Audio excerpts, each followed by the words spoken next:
Hi అండి. హరిదాసులు సంక్రాంతి నెలలోనే ఎందుకు వస్తారు? ధనుర్మాసంలో మాత్రమే దర్శనమిచ్చే శ్రీకృష్ణుని మరో రూపం హరిదాసులు అని చెప్తారు. సంక్రాంతి ముందు మాత్రమే వస్తారు.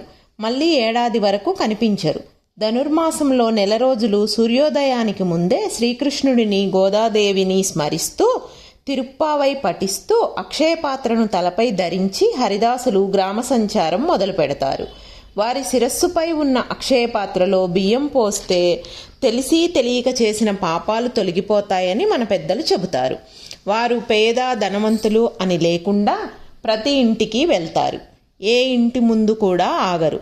శ్రీమద్రా రమారమణ గోవిందో హరి అంటూ ప్రతి ఇంటి ముందుకు వెళ్తారు. అక్షయపాత్రను భూమిపై ఉంచరు. ఇంటికి చేరే వరకు హరినామము తప్ప వేరే ఏ మాటలు ఉండవు.